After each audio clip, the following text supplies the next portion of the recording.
There is just a ton of political news, and look who we have here, longtime friend of the beat and co-author of The Other Deal, Tony Schwartz. He spoke out before Trump's first campaign about many issues that came to fruition, including attacks on democracy. Meanwhile, consider that midterm voters have rejected and rebuffed many key election deniers, including in states that have pretty broad conservative support.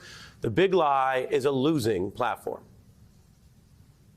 Nearly all of Trump's hand-picked candidates for governor and Senate in key races were defeated, including candidates who centered their campaigns on Trump's 2020 election lies. The election deniers, the people that really closely affiliated themselves with Donald Trump's misinformation, lost across the board. She beat Republican Kari Lake, a Trump-endorsed vocal 2020 election denier, a big one. The Democrat there beating that election denier narrowly, which raises the question of whether Donald Trump's sort of informational contagion hurt the very people that he claimed he wanted to win. Had they not just been pushing the big lie so much in election denialism, might it have gone a point or two different, which is always interesting when people actually fool themselves into pushing lies that hurt themselves. That's just politics before you even get to the ethics. As for Trump, of course, he did announce that he's running again this week, but it's not going exactly the same so far. Rupert Murdoch's New York Post trolling him big time. They put the announcement, Florida man makes announcement. Just a little teaser there, no real front page coverage. And then if you go to page 26, the headline, been there, done that. That's how Rupert Murdoch does a dad pun, with scorn. Murdoch's Post, though, did write off Donald Trump back in 2015. Don Voyage saying that the attack on John McCain, who was still seen in good grace by so many moderate Republicans, was some kind of political suicide, which never proved to be the case. As promised, Tony Schwartz, CEO of the Energy Project, is here. He knows Donald Trump in many ways, including how he thinks and writes as ghostwriter, co-author of The Art of the Deal. Welcome back. Thank you. Really nice to be here. It's good to see you. We've talked about the realities of this, not just people saying they don't like someone so they hope they go away in politics, and that Trump at times has been able to lie and will things into at least a widespread perception. I wanted to hear, and I know some of our viewers want to hear, what you think happened first specifically to the big lie and the election denialism. It didn't seem to work for most Republicans. Yeah, I think what happened is something I didn't necessarily expect to happen. I thought we were headed down an authoritarian road that there was no way back from. So I was incredibly surprised and relieved. I was as surprised as I was when Trump won in 2016. I think what it means is that there is a bottom below which at least 50.1% of America won't go. That's what I really think.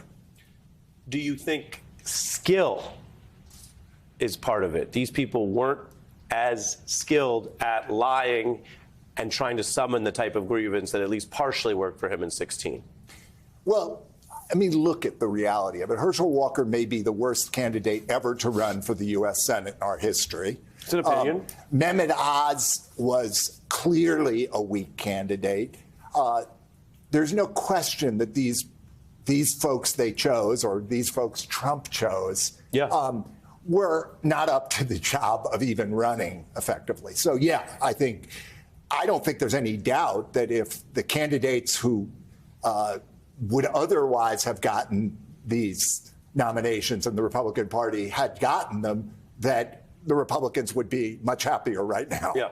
And right now in the Republican primary, there's only one person running, and it's the former president.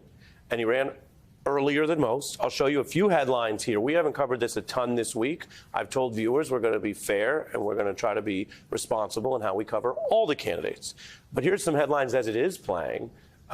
People trying to walk out, Ivanka Trump publicly counting herself out. She could have delayed that. She made it very clear immediately. Right-wing donors backing away. Some say it's different this time and he's weakened. Others say not so fast. You have some knowledge here. Your take for the first time tonight. My take is that if I'm a betting man today, Donald Trump will win the nomination. If I'm a betting man today, Donald Trump will lose the election. The reason I say he will lose the election, which is the important part of this, is that it's very hard for me to imagine who is going to vote for Donald Trump that didn't the last time. Converting back, yeah. Yeah, like who would vote for him that didn't previously vote for him? So the reason I think he will likely be the candidate is that, here's a list I just gathered. See if you've heard of these people. See if you remember any of these people. Scott Walker, Herman Cain, Ben Carson, John Kasich, Rand Paul, Bobby Jindal, Rick Perry, and Lindsey Graham. You do remember Lindsey Graham. Those are all people who ran in 2016 the way Ron DeSantis. Each of those people, or most of those people, had their moment in the sun, and it was a brief moment in the sun. It is nutty to me to believe that DeSantis is going to go through the next year and a half and sail through. So I think in the end, there'll be 4 or 5 or 6 candidates. They'll split the vote, and Trump has a base, horrifically, but he has a base that I think he will draw on. So I do expect now that he will. But 2 years is a long time. Well, and you're describing the math that matters. It's precisely that it was such a long list that benefited Trump. He was then a first-time candidate, so to speak, and he still did as well as he did in the primary.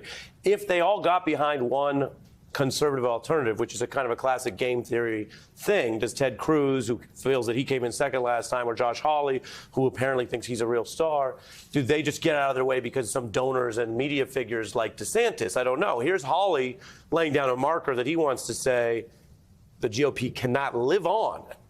His analogy, not mine, cannot live like this. Take a look.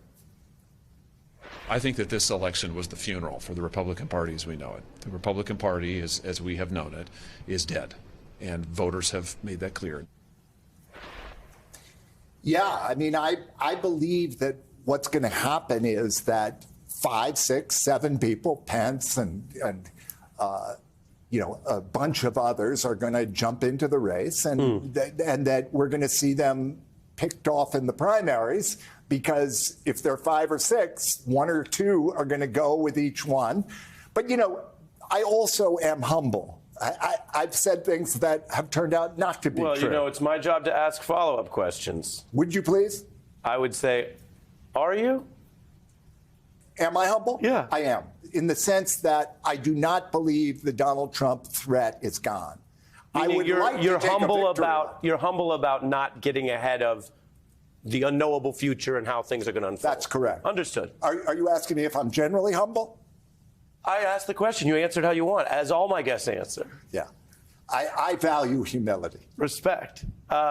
Did you watch the speech, his speech? I did. I watched it the same way I watched the original announcement, which was afterward. Afterward. And did it seem like the same or different? Because there are people who are not just opponents who said, yeah, it seemed a little different.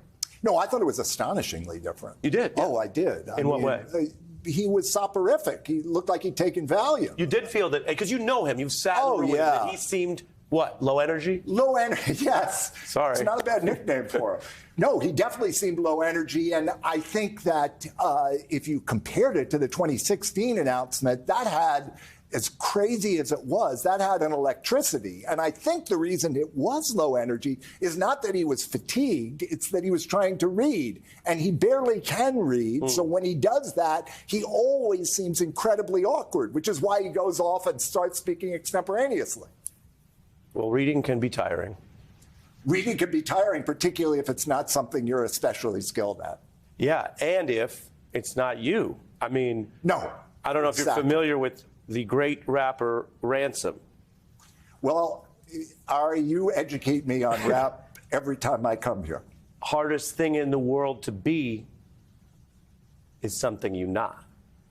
And he was reading that prompter as if he was not an election denier and not a divisive figure and not someone who supports violence. Somebody wrote that up to try to say maybe it'd be a, quote, more responsible thing, and he didn't look into it. Your final thought?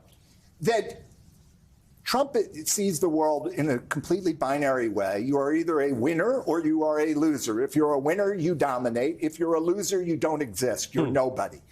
The obsession Trump has right now, and will through the period that he runs, is how do I prove that I'm not the loser I actually deep down feel I am?